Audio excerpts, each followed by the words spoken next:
Cœur de patrimoine, Cédric Decoeur. Bienvenue dans votre rendez-vous hebdomadaire sur Radio Patrimoine. Comme chaque mercredi, on se retrouve pour une heure d'expertise, une heure où nos meilleurs experts vont prendre le temps pour vous accompagner dans la gestion de votre patrimoine. C'est parti pour Cœur de patrimoine. Cœur de patrimoine, Cédric Decoeur.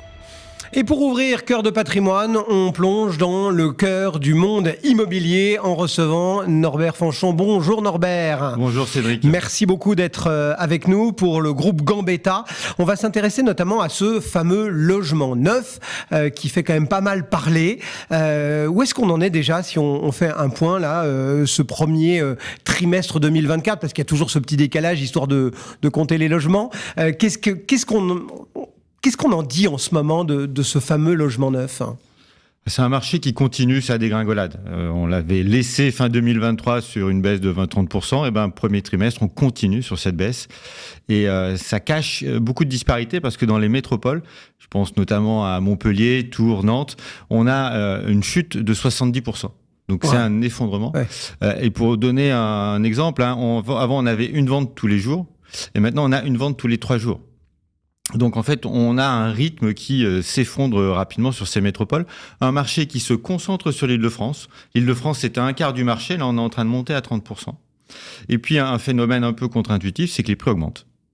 Donc on a moins de réservations, des prix qui augmentent, et la conséquence de tout ça, c'est que les promoteurs retirent les dossiers. Alors retirer un dossier, ça veut dire quoi ? Ça veut dire qu'on a obtenu le permis de construire, on le met en vente. Et on dit finalement, on le fait plus quoi. Finalement, on le fait plus parce qu'on n'a pas trouvé le client, on n'a pas les entreprises au beau prix, on a un terrain qui est trop cher ou les clients qui ne veulent pas payer pour équilibrer l'économie. Donc on ne retrouve pas une bonne économie sur nos dossiers, et donc on retire le dossier.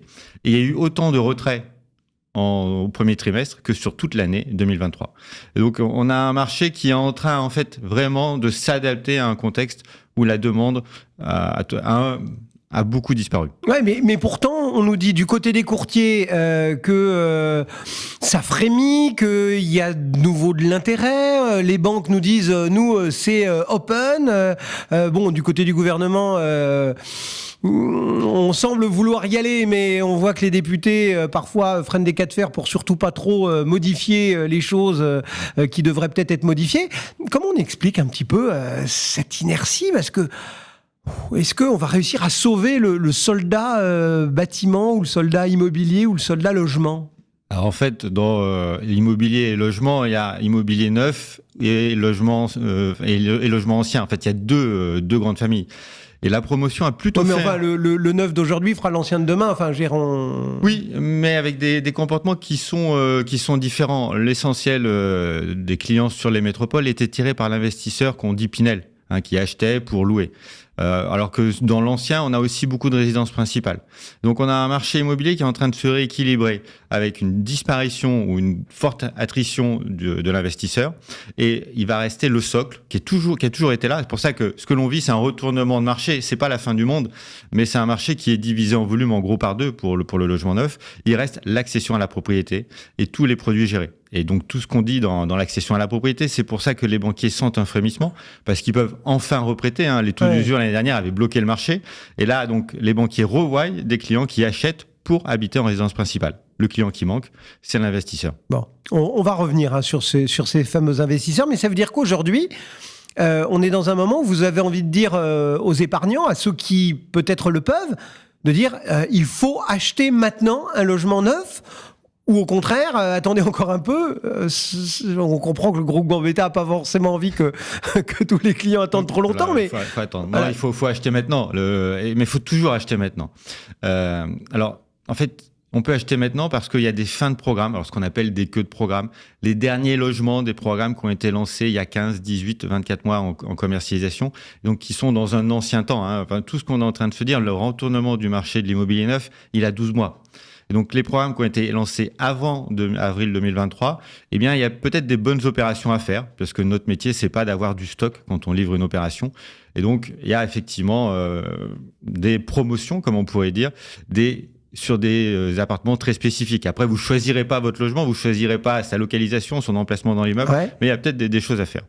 Et puis, il reste pas que les... Enfin, c'est pas forcément ceux dont personne n'a voulu, ça peut être aussi des choses valables, entre guillemets. Enfin, je vous provoque un petit peu, hein, Norbert, mais on se dit, finalement, l'appartement qui a pas trouvé preneur depuis 24 mois, est-ce que vraiment... Il y a de tout, et surtout quand vous achetez un logement, et surtout s'il est près de la livraison, comme c'est le cas du produit que je vous propose, allez voir, visitez, allez voir où est la résidence, allez voir où est l'emplacement, allez voir le cadre de vie, c'est ça qui compte quand on achète de l'immobilier. Et puis souvent par rapport à la VFA, on peut le voir là déjà l'appartement. Exactement. Souvent. Hein. Exactement, donc c'est l'avantage, c'est que vous allez pouvoir le voir, en prendre possession rapidement, pouvoir le louer et donc récupérer votre investissement rapidement. Mais surtout, acheter un bien immobilier aujourd'hui, c'est une garantie de plus-value et de rente. Alors, c'est un peu bizarre ce que je vous dis parce qu'effectivement, tout le projet gouvernemental, ça va exactement contre ces deux phénomènes. Mais moins on fera de logements neufs, plus on aura un problème de stock et un problème de loyer. Et donc, aujourd'hui, acheter un logement, c'est une garantie que les loyers vont augmenter dans les années à venir. Et puis, quand vous serez propriétaire aussi de votre résidence principale. Et on sait que quand on part à la retraite, on baisse en revenus. Et donc, on a intérêt de ne plus avoir de crédit à ce moment-là. Et donc, effectivement, mon conseil pour vos auditeurs, épargnants, investisseurs, c'est acheter un logement pour gagner de l'argent à la retraite et profiter d'une hausse de loyer qui est vraiment probable. Donc aujourd'hui, ces stocks qui restent, ces banques qui veulent bien prêter, les taux qui commencent à frémir, c'est probablement le moment, nous dites-vous. Malgré tout, on va essayer de se projeter un peu parce qu'on sait aussi que cet immobilier, c'est un temps long.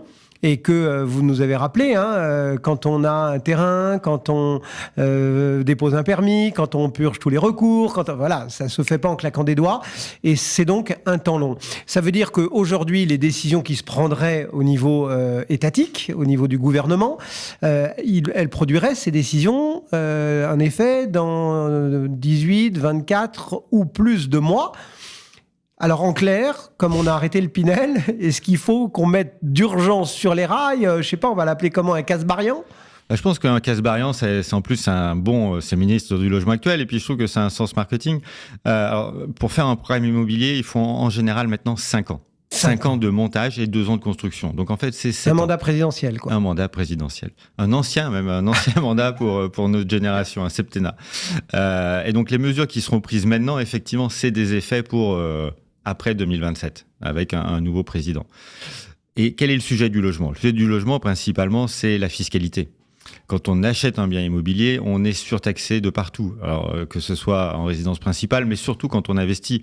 Si vous êtes sur les tranches marginales des impositions, vous êtes à plus de 60% en taxes. Et donc, tout ce qui s'appelle les lois de défiscalisation, alors on parle du Pinel, mais ça fait depuis 1986 qu'il y a des lois, ça vient compenser en fait une surfiscalité. Et donc, en fait, Bercy nous dit, on enlève les avantages sur le logement, mais on n'enlève pas les avantages sur le logement, on laisse les taxes. Et donc, le sujet, c'est de compenser ça. Est-ce qu'il faut le compenser pour les investisseurs particuliers ? C'est ce qu'on fait depuis 1986. Est-ce qu'il faut le faire pour les investisseurs institutionnels ? C'est un peu la proposition de beaucoup de fédérations professionnelles, c'est de pouvoir avoir une loi de défiscalisation pour aider les institutionnels à revenir sur le logement. Quand on achète un logement, on fait quoi ? On fait un acte économique, un acte social. Un acte économique, c'est de la TVA, c'est de la rentrée d'argent. Bruno Le Maire cherchait 20 milliards en début d'année. Les 20 milliards, c'est les logements qu'on n'a pas construits. Et je peux d'ores et déjà on peut lui dire qu'il va manquer 10 milliards début 2025 parce que c'est les logements qu'on n'aura pas construits en 2024. Donc, vous voyez, le logement, c'est 30 milliards sur 2 ans. C'est vrai que Bruno Le Maire, il a dit c'est la fin de l'open bar, ce ne sera plus l'open bar, ceci, cela. Cela étant dit, et tous les professionnels le disent depuis la nuit des temps, oui, la politique du logement coûte de l'argent, mais elle en rapporte plus qu'elle n'en coûte. C'est un investissement. Quand on met 1 euro dans le logement, ça en rapporte 4. On met 20 milliards dans le logement, en gros, ça en rapporte 95, si la mémoire est bonne. Et puis le deuxième acte qui me paraît important, et notamment au groupe Gambetta, c'est qu'on fait un acte social. Quand on achète un logement et qu'on loue, ou même pour y habiter, on est en train d'aider quelqu'un à construire sa vie, parce que construire une vie, construire un futur sans logement, construire sa famille sans logement, ça n'existe pas. Et donc, un logement, c'est économique et social. Donc aujourd'hui, vous lancez un appel à Bruno Le Maire, à Gabriel Attal, à Emmanuel Macron, quoi que soit l'avenir politique, il faut un plan pour soutenir le logement. On ne peut pas se permettre de rester dans ce marigot où il manque des logements. En plus, le stock aujourd'hui ne permet pas de loger décemment l'ensemble de la population. L'appel, il est lancé, Cédric, depuis quelques années, quelques mois, au moins depuis début 2023, et il est sur tous les plans. Il est aussi bien, on parle beaucoup là de logement privé, mais il est aussi dans le secteur HLM. En fait, l'immobilier est vu par le gouvernement et le président de la République comme de la rente. Et donc, ça sert à rien de mettre de l'argent dedans. De toute manière, ça va se passer. Les gens vont se loger, les gens vont payer leur loyer. Le marché fera son travail. Le marché fera son travail. Et arrêtons de mettre de l'argent dedans. Le marché, entre guillemets, va s'effondrer et après, il pourra repartir de plus belle. C'est exactement ce qui n'est pas en train d'arriver. Donc, dans ce scénario gouvernemental, c'est exactement le contraire qui se passe. Les loyers augmentent, l'immobilier devient vraiment une rente et l'économie française en pâtit. Alors, ce qui est un peu surprenant, pour être sincère avec vous, c'est que la courbe du chômage devrait avoir un impact. Puisqu'on parle de quand même 300 000 destructions d'emplois d'ici 2025, que ce soit dans le bâtiment, dans la promotion, chez les courtiers, vous en parlez, chez les notaires. Et aujourd'hui, la courbe de chômage ne bouge pas. Donc, j'espère que quand la courbe du chômage, alors le j'espère est un peu cynique, c'est vous cynique, m'excuserez, mais bon. Mais aujourd'hui, on voit bien que les gouvernants, les différents ministres du logement, on a fait 3 ministres du logement depuis le deuxième quinquennat d'Emmanuel Macron, ne disposent pas des moyens financiers pour relancer la machine. Et aujourd'hui, quoi qu'on dise, quoi qu'on fasse, on a un ministre qui est volontaire, dynamique, mais il faut mettre de l'argent dans le système. Il faut que l'alerte vienne d'ailleurs. Exactement. Merci beaucoup de cette franchise et d'être passé nous voir avec sur plaisir, Radio Patrimoine. Norbert Fanchon, donc, et le groupe Gambetta. Une toute petite pause et on se retrouve. Cœur de patrimoine, Cédric Decoeur. On poursuit notre voyage ce matin au cœur de votre patrimoine en évoquant maintenant la situation des marchés financiers. Et c'est Daniel Gérinaud qui est avec nous. Bonjour Daniel. Bonjour Cédric. Merci d'être au rendez-vous sur Radio Patrimoine pour Carlton Sélection et nos banques centrales, notamment la Banque Centrale Européenne qui fait pas mal de déclarations, qui regarde les chiffres qui s'accumulent et qui dit pas mal de choses, qui donc est très active et qui confirme donc qu'elle va prendre le lead finalement, ce qui est quasi historique. Vous savez, nous les journalistes, on aime bien trouver tout le temps les qualificatifs superlatifs. Donc voilà, on va marquer le pas du côté de Francfort en faisant les choses avant la Réserve fédérale. Qu'est-ce que ça vous inspire de voir ainsi la BCE à l'initiative ? C'est une bonne nouvelle, entre guillemets, quand même, parce qu'on avait quand même une situation économique qui était plutôt dégradée en Europe, qui nécessitait une intervention de la part de la Banque centrale. Enfin, du pragmatisme, ça c'est plutôt pas mal. Moi, c'est un petit peu le sentiment qu'on avait au tout début de l'année, c'était de se dire, bon, la logique, c'est toujours la Fed qui donne le ton et la BCE qui suit derrière. Mais chez Carlton, on avait dit, normalement, ça devrait être la BCE qui devrait intervenir prioritairement parce que le problème est plus proche de l'Europe que des États-Unis. Alors, pourquoi la BCE a décidé d'intervenir ? Il y a des raisons aussi. C'est que l'inflation est quand même revenue tout près des objectifs. On est à 2,3, 2,4. C'est plutôt pas mal. Mais surtout, je crois qu'on a vraiment une Europe qui est en difficulté économique, puisque la croissance va être assez faible, de l'ordre de 0,5, alors que les États-Unis sont sur un trend beaucoup plus important, avec une croissance plus forte. Donc, ça veut dire quoi ? Ça veut dire que quand vous avez l'économie qui ralentit, la Banque centrale, elle intervient. Aux États-Unis, l'économie ralentit pas tellement, elle est même plutôt sur un rythme soutenu à 2,5%, donc il n'y a pas de raison a priori de le faire, d'autant qu'aux États-Unis, l'inflation est quand même restée sur des niveaux assez élevés, du moins en apparence. Après, on peut discuter de cette apparence qui n'est pas toujours conforme à la réalité. D'autant que cette Banque centrale américaine, cette Réserve fédérale, elle se retrouve aussi potentiellement coincée par le calendrier électoral. Alors là, encore, on pourrait objecter, mais rien n'est gravé dans le marbre. En fait, c'est pas obligatoire. Oui, d'accord, mais n'empêche que historiquement toujours, j'en reviens à ces superlatifs, la Fed refuse ou accepte de ne pas s'immiscer dans une élection présidentielle. Et là, on sent que le calendrier va plus être tout à fait confortable pour la Fed. Ça change quelque chose pour elle ou au contraire, la situation aux États-Unis est telle qu'on n'est pas à quelques mois près ? Alors, c'est compliqué pour la Fédérale Réserve d'intervenir juste dans la période électorale parce qu'on peut la suspecter d'avoir des privilèges. De vouloir influencer l'un ou l'autre. Et en ce moment, quand on regarde les discussions qu'il y a sur les réseaux américains ou même sur les providers, les gros providers financiers, vous avez des graphiques qui ne parlent que de Trump, Biden, Biden, Trump, Trump, Biden. Donc c'est chaud, c'est sensible, on en parle énormément. Alors la Fédérale Réserve, oui, c'est compliqué. Alors une possibilité d'intervenir, ce serait au mois de juillet. Là, très clairement, je pense qu'elle ne le fera pas. Après, c'est septembre, puis décembre. Donc, ça va être très, très, très compliqué. Moi, je pense que clairement, le train est passé et que la Fédérale Réserve risque de faire un mouvement qu'au mois de décembre, une fois les élections passées, sous réserve de que va-t-il se passer au moment des élections. Bien Pourquoi sûr. Et alors, elle est en plus aidée par, finalement, les données macroéconomiques, puisqu'on voit quand même, malgré tout, que la croissance économique américaine est très forte, elle est soutenue. Donc, le président de la Fédérale Réserve, à plusieurs reprises, il a dit « oui, mais moi, j'ai aucune raison de baisser les taux. Je suis dans une situation où l'emploi reste malgré tout solide, et puis j'ai ce problème de loyer. » Et là, on peut en parler parce que là, c'est un faux nez. On a une inflation qui est tirée en grande partie, quasiment 30%, par les prix des loyers. Or, l'inflation américaine sort à 3,5%, 2,4% en Europe, pour mémoire. Et lorsque vous regardez cette inflation, elle est essentiellement tirée par ce qu'on appelle les loyers indus par les propriétaires. Les loyers indus par les propriétaires, c'est quoi ? C'est tout simplement le loyer que vous auriez à payer si vous n'étiez pas propriétaire, mais locataire de votre bien. Et en général, les biens dont on est propriétaire sont de meilleure qualité que les biens qu'on met en location, donc les loyers sont plus élevés, et ça ne correspond pas du tout à la réalité. Ce qui signifie que le taux d'inflation que l'on a aujourd'hui aux États-Unis de 3,5%, quand vous le corrigez de cette donnée-là, c'est plus que 2,6%. Ah oui. Donc les marges de manœuvre pour la Fed sont là. Mais officiellement, c'est 3,5%. Bon. Et donc, elle laissera passer sans doute son tour, ce qui veut dire que le dollar va monter. Oui, c'est ça, parce que pour le moment, tout va bien.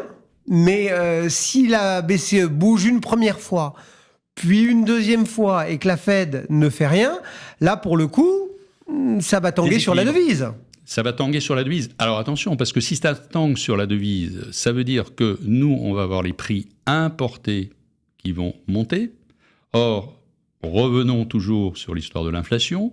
L'inflation qui est à 2,4, elle est en grande partie tirée par les prix à l'importation, qui sont très bas.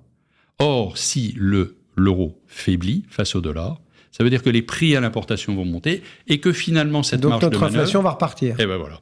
Et notamment avec les matières premières. Et alors, les matières premières, aujourd'hui, où il faut regarder le monde de demain, ce sera le monde des métaux et des minerais. Tous les métaux de la transition énergétique, c'est-à-dire aluminium, lithium, cobalt, vous avez le nickel, vous avez l'étain pour les soudures, vous avez le zinc. Tous ces métaux-là sont en train de monter progressivement avec le cuivre. Et ils se payent en dollars. Et ils se payent bien évidemment. Toutes les matières premières, sauf le gaz naturel, se payent en dollars. Donc, il faut regarder ça avec beaucoup d'intérêt quand on s'intéresse au contexte dans lequel évoluent nos marchés. Et pourtant, nos marchés actions, eux, ils se portent bien, voire même très bien, voire pour certains excellemment bien. C'est encore quand même le moment, quand on est épargnant aujourd'hui, d'avoir ou de renforcer ou de constituer une poche action. Alors, la vraie question, c'est faut-il avoir effectivement des actions ou pas ? Le marché a monté. Mais pourquoi le marché monte ? Le marché monte parce qu'il attend des baisses de taux. Est-ce qu'on a eu des baisses de taux jusqu'à présent ? Non, et pourtant le marché est haut. Pourquoi ? Quelle est l'explication du phénomène ? Tout simplement parce que nous avons une quantité de monnaie qui n'a pas été réduite. La masse monétaire aujourd'hui, dans le monde, si on prenons simplement États-Unis, Europe, 30 000 milliards de dollars. Ça n'a pas baissé. Ouais. C'est ce qui explique que nous allons avoir un marché des actions qui va continuer à monter et nous allons commencer, au cours du deuxième semestre 2024, à créer des bulles. À créer des bulles sur la partie actions, à créer des bulles sur le high yield, les spreads de crédit, et revenir sur une valorisation des actions. Point bas, de l'immobilier, pardon. Point bas sur le marché de l'immobilier, fin 2024. Mais ça veut dire qu'il faut se méfier de cette part action aujourd'hui, d'autant plus, parce que vous nous parlez de bulles, que voilà, il y a des mots en investissement action. On va dire que d'habitude, il y a soit de la stratégie value, soit de la stratégie croissance, ou alors on peut faire un peu de valeur défensive. Enfin bref, voilà, il y a des espèces d'étiquettes qu'on colle sur les actions. Aujourd'hui, on se dit la value, c'est mort. Tout le monde veut que de la croissance. Donc cette bulle, elle se fera sur les 7 magnifiques, sur le luxe, sur... Non, parce que la bulle, on ne l'a pas aujourd'hui. Il n'y a pas de bulle. C'est plus valorisé, mais la bulle, elle va venir. Oui, mais elle viendra sur ces thématiques croissance. Aujourd'hui, analysons rapidement pour un investisseur qui crée un patrimoine. S'il observe ce qui s'est passé depuis le début de l'année, le premier trimestre, qu'est-ce qu'on a eu ? C'est les valeurs de croissance qui ont performé. Ouais. Et depuis le 1er avril, et ce n'est pas une blague, jusqu'à maintenant, c'est l'inverse. En fait, ce sont plutôt des valeurs de rendement qui ont performé et les valeurs de croissance qui ont contre-performé. Donc aujourd'hui, il faut être sur quoi ? Objectivement, nous, on pense qu'il faut toujours être sur la techno et le luxe. Ça, ce sont des valeurs... Des grands classiques. C'est des grands classiques avec vraiment des perspectives. La technologie, on ne passera pas à travers. La cybersécurité, le pricing power est énorme. Le luxe, oui, parce qu'on voit qu'il y a un petit redémarrage en demi-teinte en Chine, mais ça suffit pour réalimenter les choses. Mais après, il faut faire très attention. Il y a des secteurs dont les attentes de bénéfices sont trop élevées, comme les télécoms, comme l'automobile.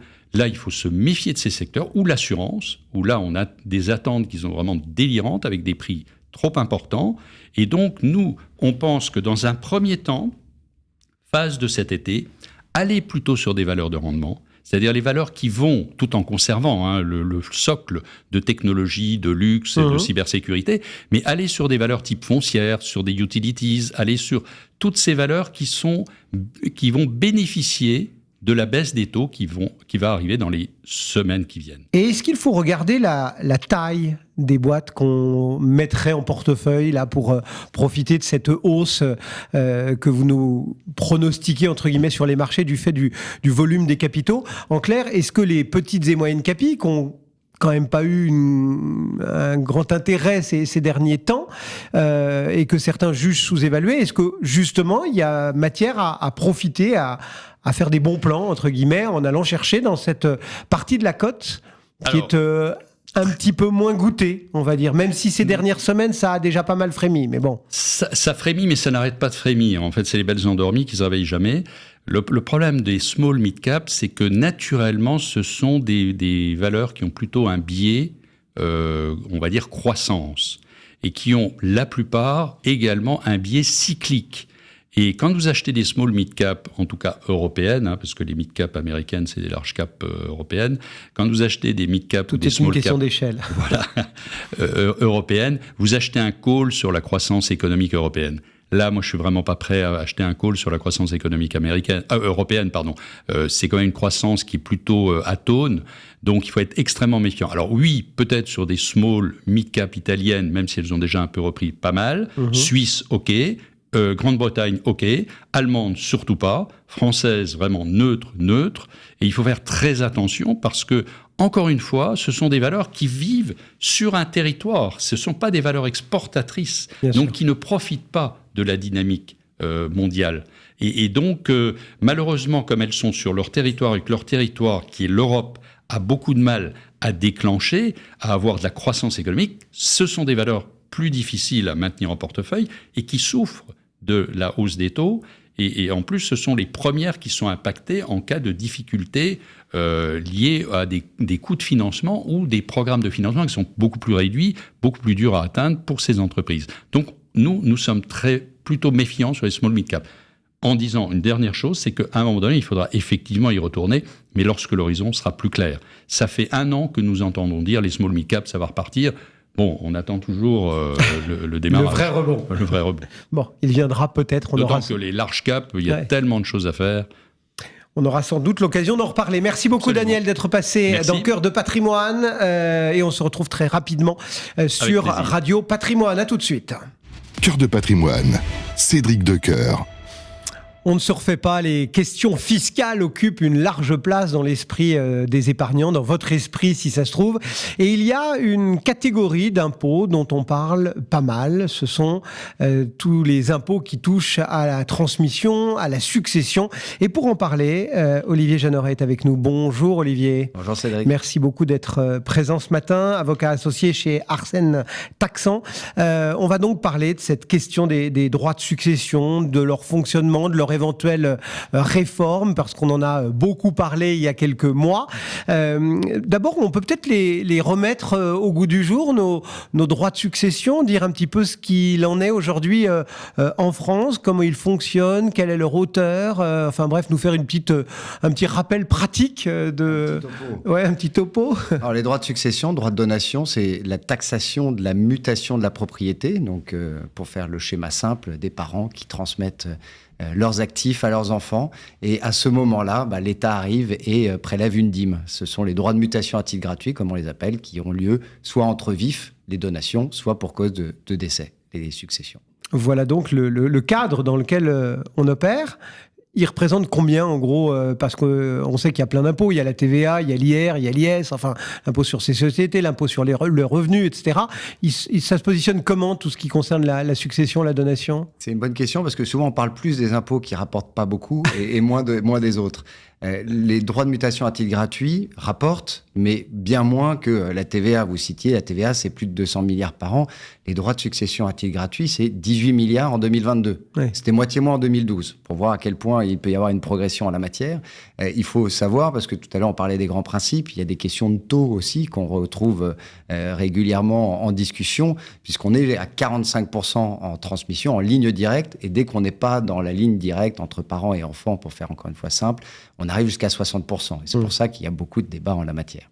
Alors, beaucoup de débats et beaucoup de rapports. On ne va pas tous les citer, mais en gros, il y a eu des études de l'OCDE, il y a eu ce fameux rapport Tirole-Blanchard, il y a eu un avis du Conseil d'analyse économique, et tout le monde... Il va de sa préconisation sur une réforme dans un sens, dans un autre, avec un accent mis sur telle ou telle piste. Qu'est-ce qu'il faut retenir de ce bouillonnement d'idées, d'initiatives ? C'est poussiéreux, il faut changer.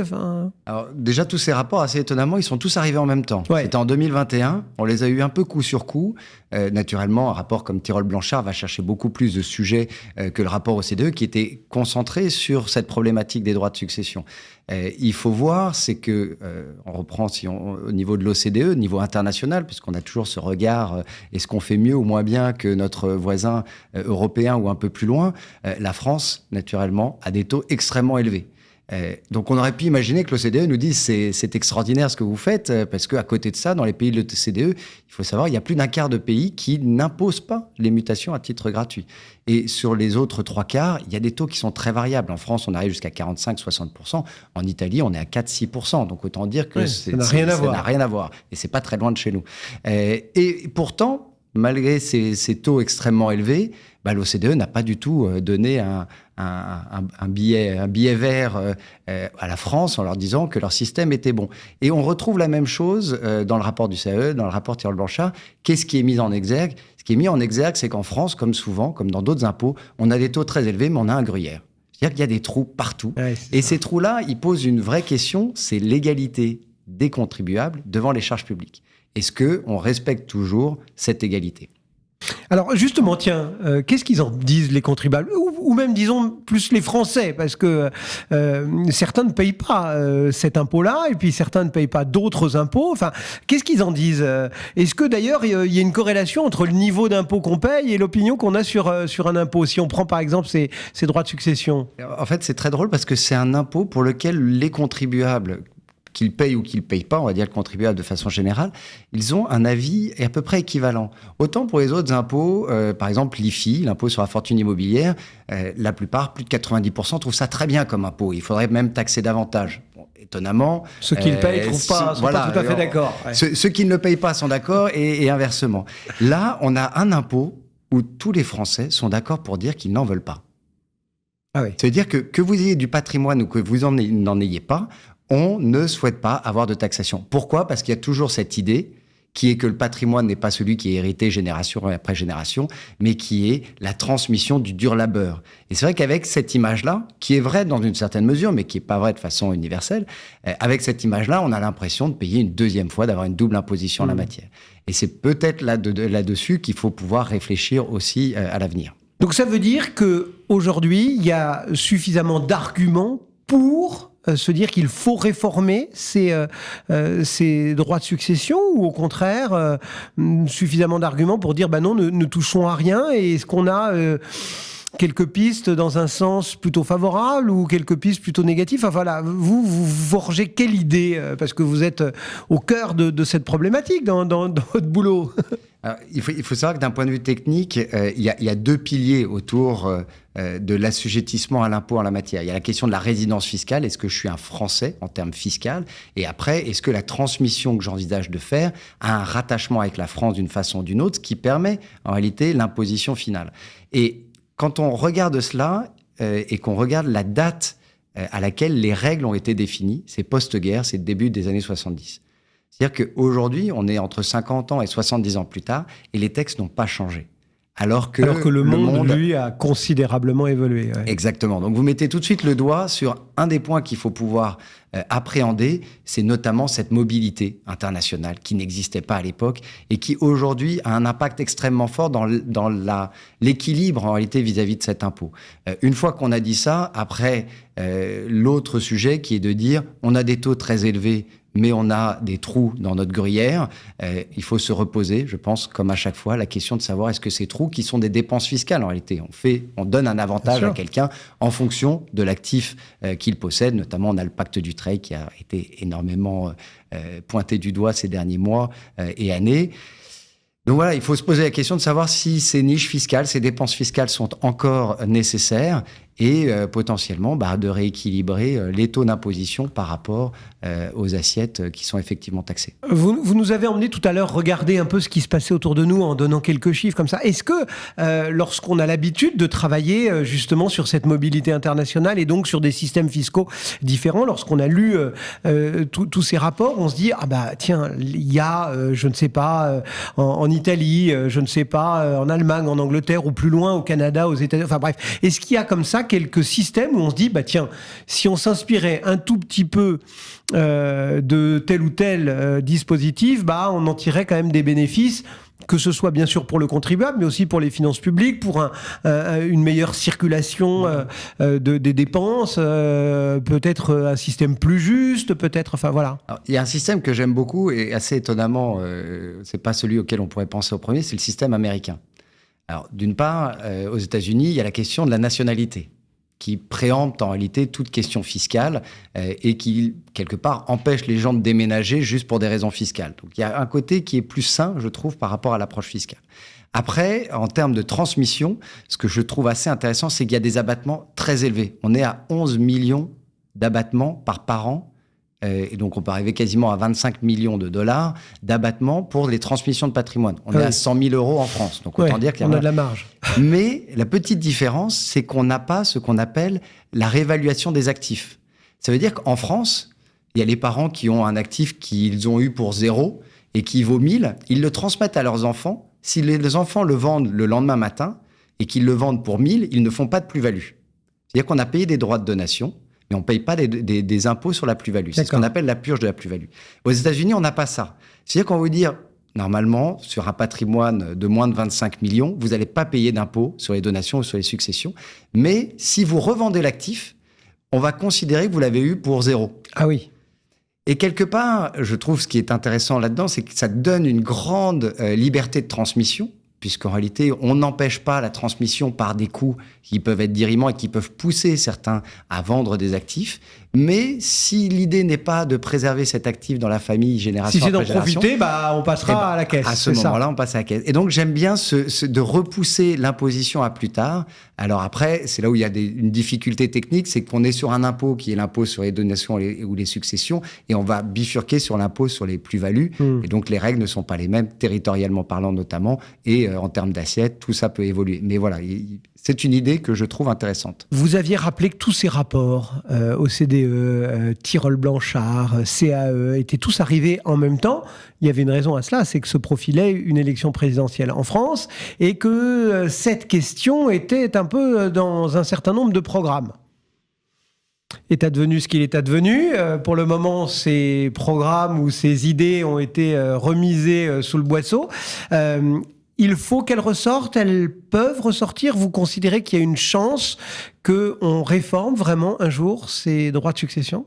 Aujourd'hui, tout ce qui est sorti, c'est de la réforme, c'est du millimètre.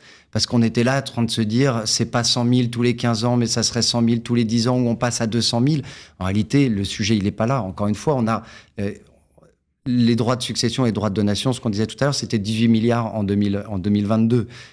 Certainement, ça va augmenter, puisqu'on a l'effet Papy Boom, où il y a beaucoup de patrimoine qui n'a pas encore été transmis et qui va arriver. Qui va changer de main. Donc forcément, ça va créer certainement plus de rentrées d'argent, mais effectivement, les réformes telles qu'elles sont proposées aujourd'hui, j'appelle pas ça une réforme. C'est plutôt du Donc un populisme épargnant qu'autre aujourd'hui, chose. dans sa politique patrimoniale, il n'a pas à se préoccuper de ce genre de considération, il n'a pas à adapter sa gestion de patrimoine pour prendre en compte une éventuelle réforme, parce que si elle se fait, on sera à peine dans l'épaisseur du trait, c'est ça ? Aujourd'hui, c'est le cas, sauf sur la question du pacte Dutreil, qui est spécifique à la transmission d'entreprise. On pourra en reparler, mais je pense qu'il faudrait un peu plus de temps pour ça aujourd'hui.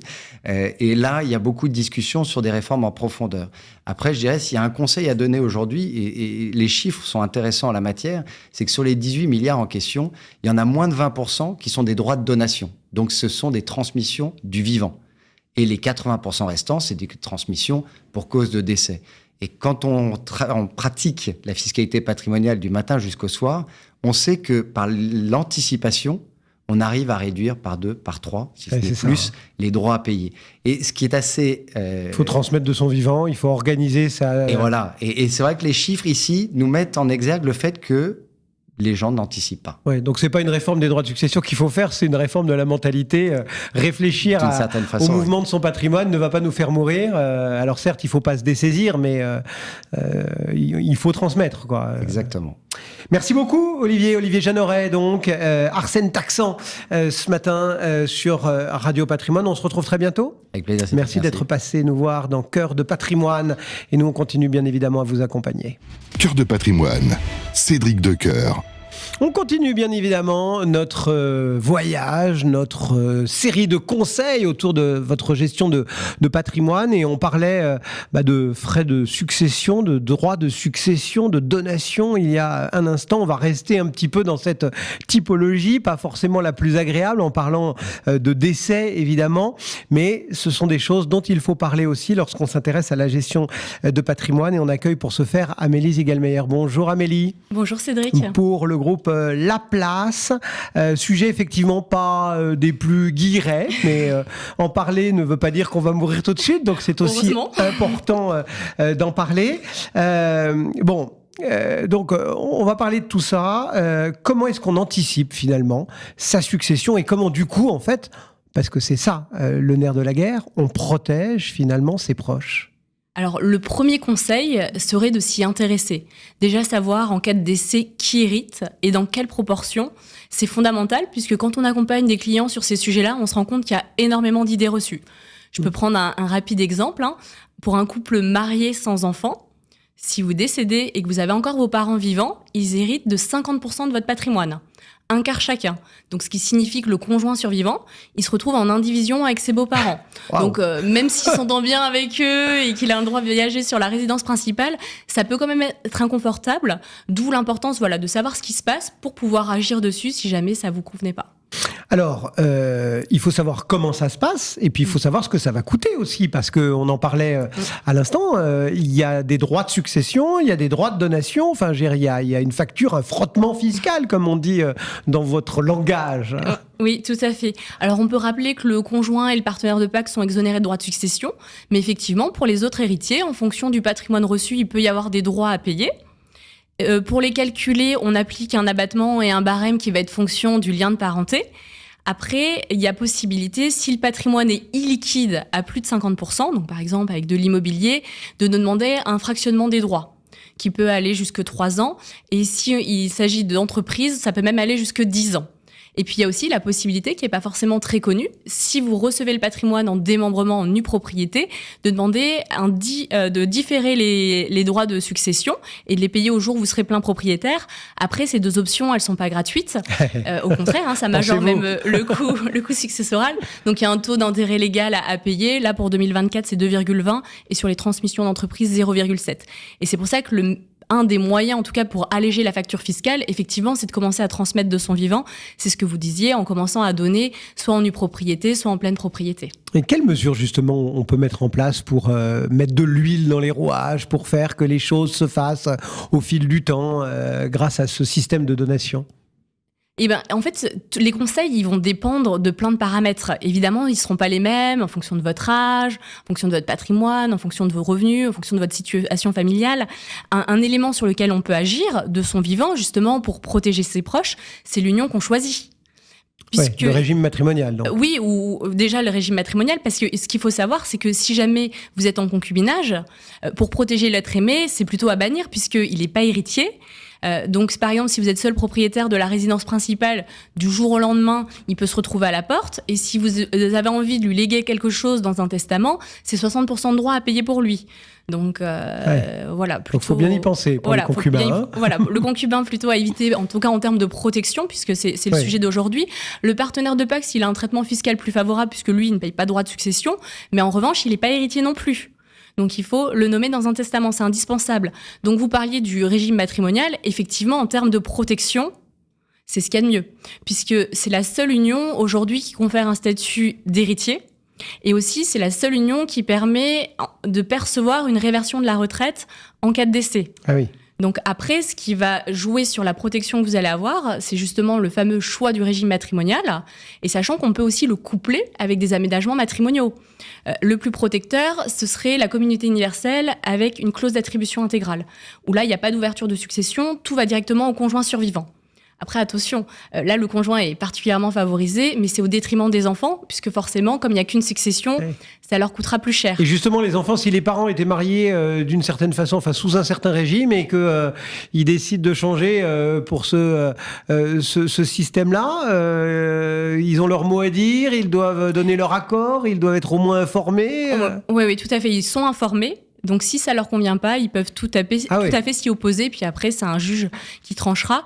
Après, la particularité, c'est que pour les enfants mineurs, maintenant, c'est plus un juge aux affaires familiales qui tranche, c'est le notaire qui valide le changement de régime matrimonial si c'est dans l'intérêt de la famille. Donc, il y a eu un changement sur ce sujet-là depuis 2019. Vous avez évoqué rapidement la question du testament. Et effectivement, tout le monde l'a en tête, cette fameuse scène chez le notaire où on ouvre l'enveloppe et on découvre ce qu'il y a dedans.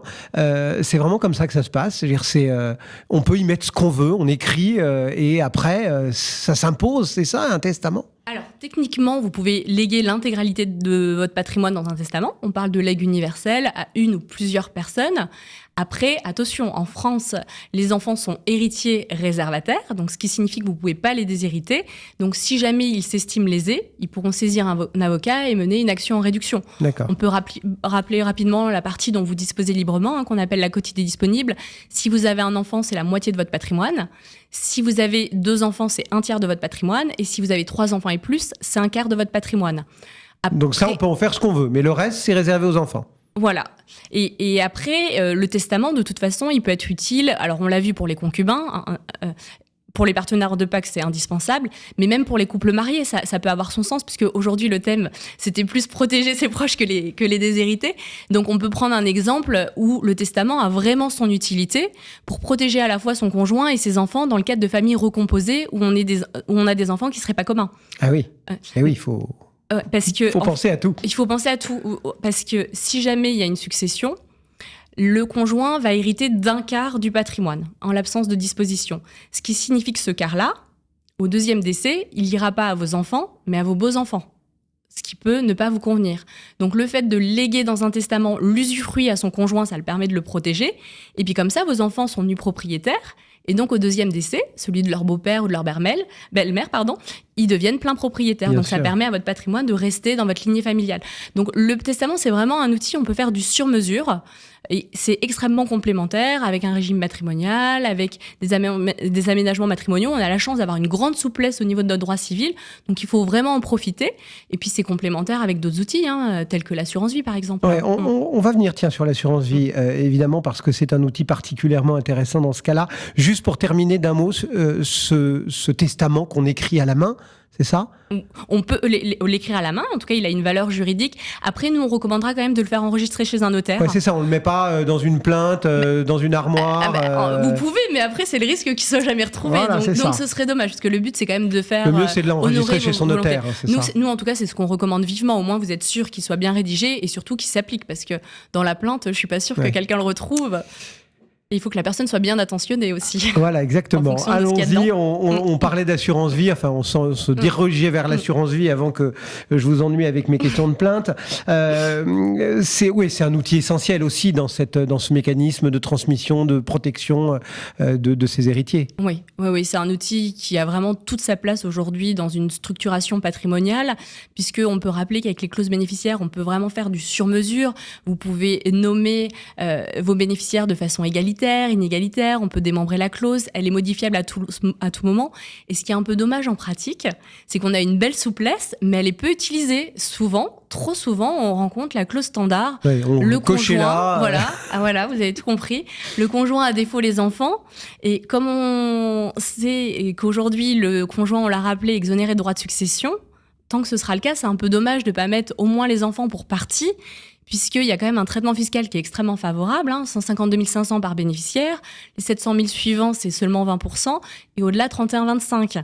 Donc pour diminuer une assiette taxable, c'est un outil qui est assez redoutable, en tout cas pour les familles les plus fortunées. Et puis aussi, une façon de protéger son proche, c'est d'assurer une certaine liquidité de son patrimoine pour qu'il puisse justement couvrir les droits de succession. Donc l'assurance vie permet cela. Et aujourd'hui, aussi. cette clause bénéficiaire, c'est un outil extrêmement puissant qui peut être ciselé de plein de façons. Donc il faut vraiment se rapprocher de son conseil pour tout faire bien. Et si votre compagnie d'assurance vous dit non, mais moi j'accepte pas cette clause-là, au pire, on dit qu'elle est déposée chez Maître Intel, et comme ça, on est tranquille, la compagnie d'assurance ne vous fera pas de misère. Est-ce qu'il y a d'autres dispositifs que cette assurance vie, parce qu'il y a quelques assurances et autres qui traînent aussi dans ce domaine de... Oui, exactement, il y a énormément d'outils qui existent pour protéger vos proches, notamment tout ce qui est dispositif assurantiel. Un outil auquel on ne pense pas forcément, mais qui est une belle protection, c'est l'assurance décès emprunteur sur les crédits immobiliers, puisque parfois on a des clients qui nous interrogent sur l'intérêt de rembourser par anticipation leur crédit. Alors, au-delà des considérations financières qui fait que c'est pas forcément intéressant de le faire, puisque les intérêts sont majoritairement remboursés au début, et qu'en plus, si l'emprunt a été souscrit sur la dernière décennie, on est plutôt sur des taux très compétitifs, mais c'est surtout une excellente protection pour la famille.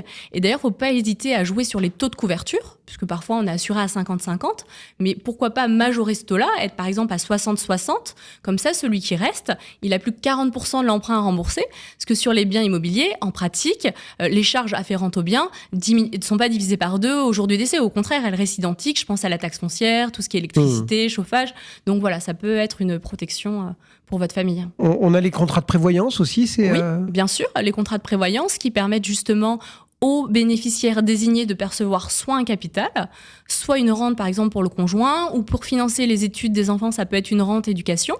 Et le bonus de ces assurances décès, c'est que les capitaux reçus sont hors droit de succession. Donc c'est un avantage qui est loin d'être neutre. Après, en général, pour les salariés cadres, c'est prévu par leur employeur, mais pour les travailleurs non salariés, effectivement, c'est une enveloppe intéressante à avoir dans son patrimoine. Alors là, on était dans le cadre, on va dire, personnel, dans le cadre civil, etc. Quand on rentre dans la vie entrepreneuriale, lorsqu'on est chef d'entreprise, dirigeant, etc., il y a aussi d'autres considérations qui doivent être prises en compte. On a déjà dit un mot il y a quelques semaines dans Cœur de patrimoine, mais revenons-y parce qu'il y a quelques garanties qui s'imbriquent dans la vie d'entrepreneur et qui sont aussi là importantes pour protéger les proches. Oui, tout à fait.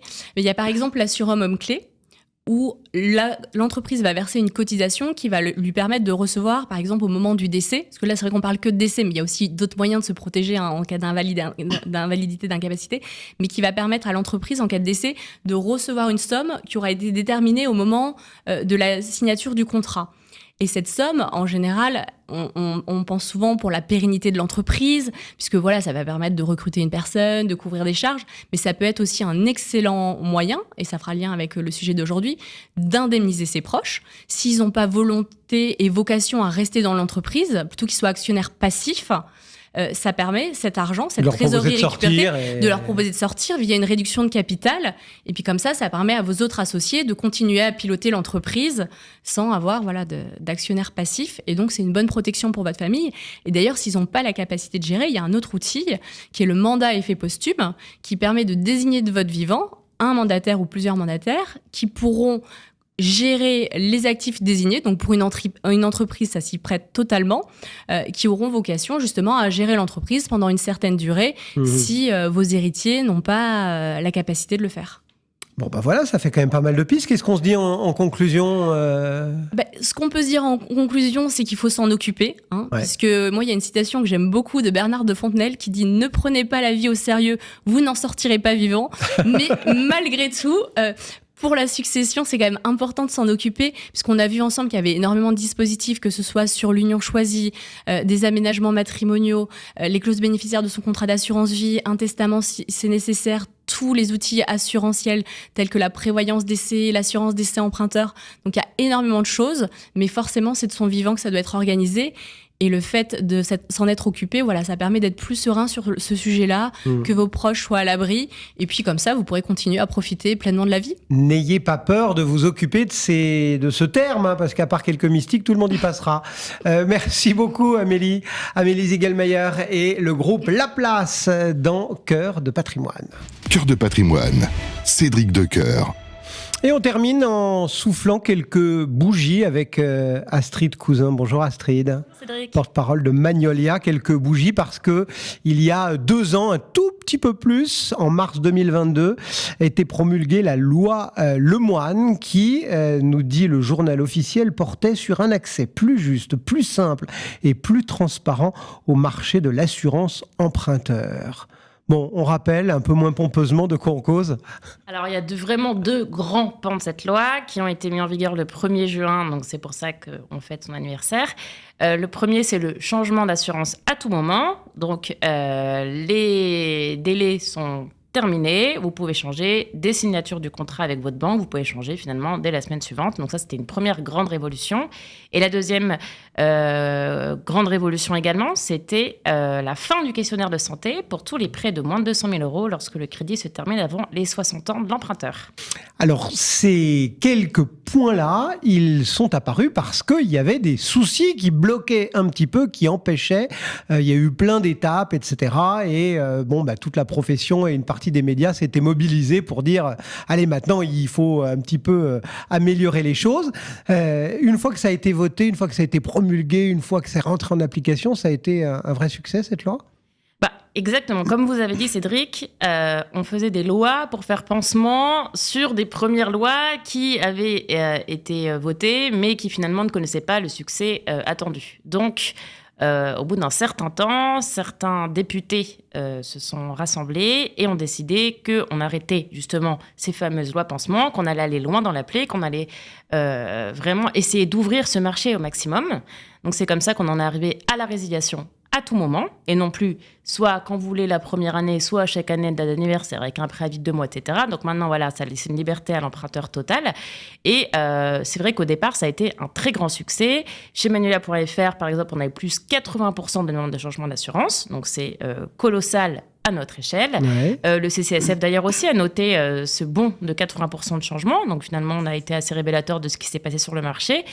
Mais pour autant, quand on regarde un petit peu dans le détail, le marché, lui, n'a à peine bougé d'un point,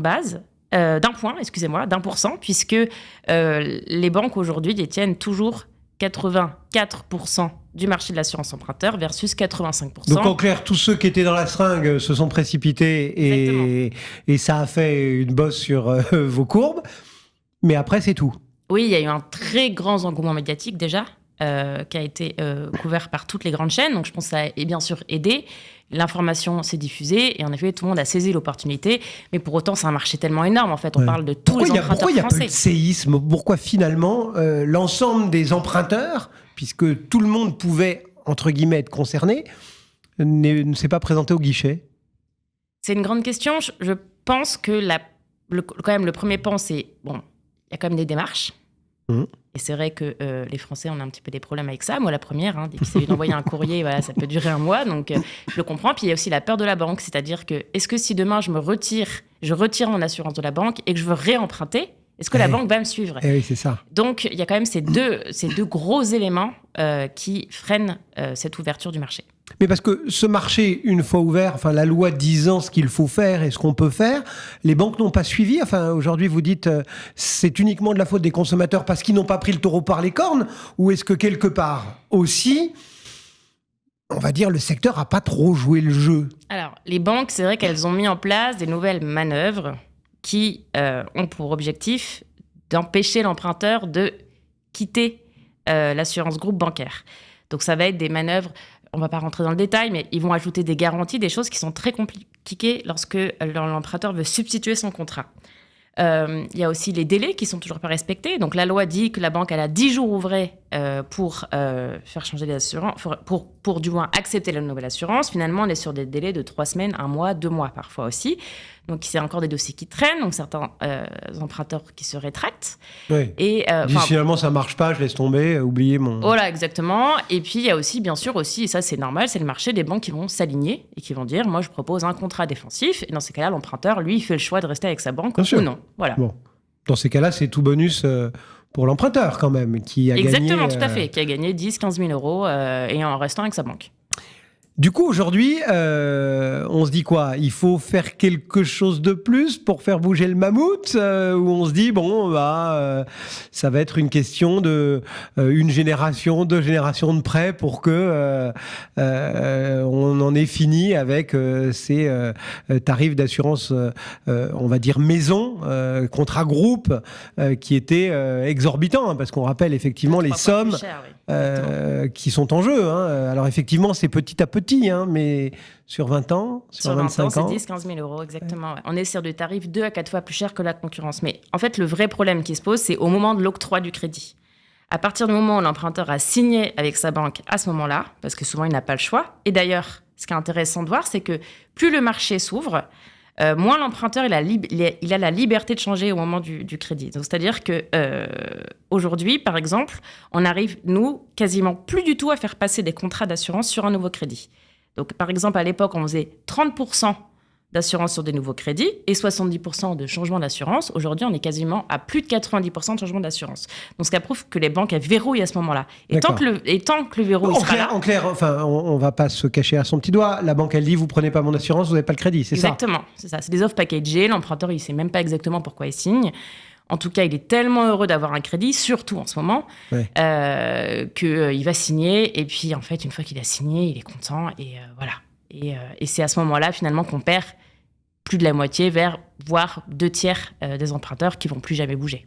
Et du coup, aujourd'hui, parce que je me souviens, on a suivi quand même cette arrivée de la loi Lemoine, tout le monde était satisfait. Donc, aujourd'hui, on peut aller plus loin que la loi Lemoine? Le seul moyen, ce serait vraiment que les banques soient sanctionnées. Du moins, puis il faut quand même rappeler que c'est depuis 2010 qu'elles n'ont pas le droit de vendre d'assurance emprunteur reliée à leur crédit. C'est la loi Lagarde qui délie l'assurance et le crédit. Donc c'est une loi qui est très claire. Le problème, c'est qu'il n'y a absolument aucune sanction. Tous les régulateurs ferment un petit peu les yeux, bien qu'on soit tous audités un par un. Donc elles sont quand même au courant de ce qui se passe. Donc c'est vrai qu'il y a quand même des législations, ça avance, etc. Mais tant qu'elles ne seront pas sanctionnées, finalement... pourquoi reculer? C'est un marché énorme. On rappelle que c'est un marché à 8 milliards d'euros par an.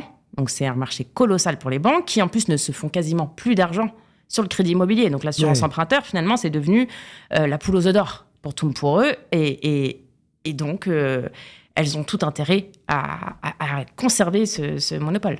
On rappelle peut-être pour nos auditeurs les quelques idées qu'il faut avoir en tête, enfin, ou les quelques critères, parce que on se souvient au moment des renégociations de crédit, on disait il faut encore avoir X années de remboursement de crédit à faire, il faut pas être ceci, il faut être cela, enfin bref, il y avait comme ça une espèce de cadre où chacun pouvait assez rapidement se faire sa photo et se dire bon bah oui, il faut que j'appelle mon courtier, ou non, c'est même plus la peine que j'appelle mon courtier. Aujourd'hui, un emprunteur qui aurait fait l'autruche, qui n'aurait encore rien tenté, rien écouté, qu'est-ce qu'il faut qu'il se dise, qu'est-ce qu'il faut qu'il regarde pour peut-être se décider à appeler un courtier, Magnolia on l'espère pour vous, mais voilà, à se dire je m'occupe de mon assurance emprunteur. Alors il faut c'est mieux dans la première moitié de son crédit, donc souvent dans les 10 premières années de son emprunt. Il y a aussi des tranches d'âge qui sont importantes. C'est vrai que passé 45 ou 50 ans, les taux augmentent énormément en délégation. Donc c'est vrai que en fait, il faut se dire que plus vous êtes jeune et moins vous avez attendu, plus les économies vont être très importantes. Ce que je vous disais tout à l'heure, on parle de 10-15 000 euros. Un couple de 30 ans, c'est 15 000 euros par emprunteur d'économie. Donc ça peut être 30 000 euros à l'échelle d'un couple. Donc ça, c'est la première chose qu'il faut se dire. Et surtout, il faut se dire, allez sur un comparateur. Donc il y a bien sûr Magnolia, mais il y en a plein d'autres sur Internet. Vous tapez vos quelques infos et puis vous comparez. Et en 3 secondes, vous avez un tarif. Au pire, vous êtes au-dessus. Bon, bah, vous restez avec votre banque. Et bien vous sûr. êtes en dessous, vous changez. Ça c'est n'engage très, à rien. très simple. Mais bien sûr, moins vous avez attendu, plus ça va être intéressant. Bon, alors ça, c'est vraiment le changement d'assurance, etc. Juste un petit mot aussi de ce questionnaire de santé, parce que ça avait pas mal fait jaser aussi. Et on s'était dit, en fait, ça va juste remonter les tarifs, et puis il n'y aura plus d'intérêt. Et puis, enfin, c'est bien quand même de pouvoir emprunter sans questionnaire de santé jusqu'à... Alors oui, ça peut être une opportunité absolument exceptionnelle, en fait, quand on a eu un gros problème de santé, qu'on est jeune. Pour l'instant, c'est vrai qu'on n'a pas de recul. Est-ce que finalement, la fin de ce questionnaire de santé, ça a engendré plus de sinistres ? Ça, pour l'instant, on n'y est pas. Ce qu'on sait, c'est qu'aujourd'hui, le marché, il s'est un peu divisé en deux. Il y a tout le marché hors questionnaire de santé, avec des tarifs un petit peu plus chers qu'avant. D'accord. Bien sûr, si aujourd'hui, vous empruntez 150 000 euros, votre assurance, ça va être un petit peu plus cher qu'avant la fin de ce questionnaire de santé, puisque le risque, finalement, a été reporté sur... Mutualisé. Ouais. Voilà, exactement. Et puis, il y a tout le marché en dehors, donc tout le marché de 100 000 euros et plus, qui là n'a pas bougé. Donc, ça reste une opportunité qui est vraiment exceptionnelle, ce que je disais tout à l'heure, pour quelqu'un qui a eu un gros pépin de santé, qui est jeune et qui souhaite monter un projet immobilier qui n'aurait pas pu avant. Donc, pour l'instant, c'est très, très intéressant. Nous, ça n'a pas eu d'impact particulier, en tout cas chez Magnolia. Je pense que dans 10 ans, quand les assureurs auront un petit peu regardé. Il faut laisser faire la pyramide des âges. Exactement, tout à fait, c'est ça. Et là, on pourra en effet dresser un vrai bilan. Merci d'être passé souffler ces 2 bougies de la loi Lemoine. Merci Cédric. Astrid Cousin et Magnolia.fr cette semaine. Voilà, c'est la fin de Cœur de Patrimoine. On se retrouve bien évidemment mercredi prochain et je vous souhaite une très bonne semaine. Cœur de Patrimoine, une émission à réécouter et télécharger sur le site et l'appli Radio Patrimoine et sur toutes les plateformes de streaming.